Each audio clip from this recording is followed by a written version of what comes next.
Bismillahirrahmanirrahim. Assalamualaikum warahmatullahi wabarakatuh dan salam sejahtera bagi kita semua. Perkenalkan, saya Arwin SEMSI, peserta PKDP tahun 2024 dari Parepare. Pada hari ini kita akan membahas terkait konsep ekonomi pembangunan pada mata kuliah ekonomi pembangunan.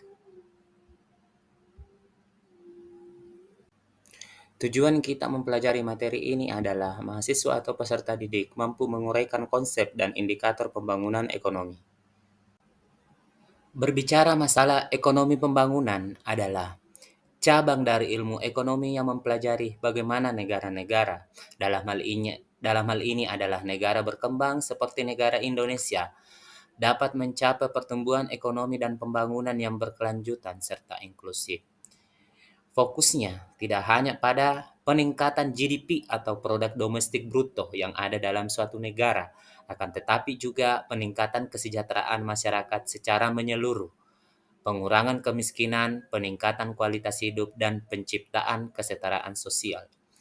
Istilah ekonomi pembangunan dengan pembangunan ekonomi adalah dua konsep yang berbeda, di mana ekonomi pembangunan adalah sebagai alat analisis untuk mengatasi berbagai permasalahan ekonomi yang ada dalam suatu negara, sedangkan pembangunan ekonomi adalah implementasi atau bentuk konkret nyata dari pemerintah untuk mengatasi berbagai permasalahan-permasalahan yang sifatnya kompleks yang ada dalam suatu negara. Dalam hal ini adalah negara berkembang.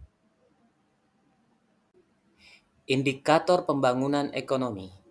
Ada beberapa indikator pembangunan ekonomi. Yang pertama adalah PDB per kapita. PDB per kapita ini mengukur total nilai barang dan jasa yang dihasilkan oleh suatu negara, biasanya dalam kurun waktu 1 tahun, yang dibagi dengan jumlah penduduk yang ada dalam negara tersebut. Yang kedua adalah indeks pembangunan manusia yang disingkat dengan IPM. Ada 3 dimensi dalam hal ini adalah harapan hidup yang biasa disebut dengan kesehatan, pendidikan dalam hal ini adalah tingkat pendidikan dan lama sekolah, serta standar hidup atau yang biasa disebut dengan PDB per kapita. Selanjutnya adalah angka harapan hidup. Angka harapan hidup ini mengukur rata-rata usia yang diharapkan seseorang akan hidup sejak mereka dilahirkan ke dunia, berdasarkan kondisi sosial, ekonomi, dan kesehatan suatu negara. Selanjutnya, indikator selanjutnya adalah tingkat pengangguran. Persentase akan angkatan kerja yang tidak memiliki pekerjaan. Penurunan tingkat pengangguran menunjukkan bahwa ada peningkatan kesempatan kerja yang berdampak positif terhadap pembangunan ekonomi. Yang kedua dan selanjutnya adalah infrastruktur. Kualitas dan ketersediaan infrastruktur, misalnya jalan, listrik, dan telekomunikasi juga menjadi indikator penting dalam pembangunan ekonomi. Indikator selanjutnya adalah tingkat pendidikan dan angka melek huruf.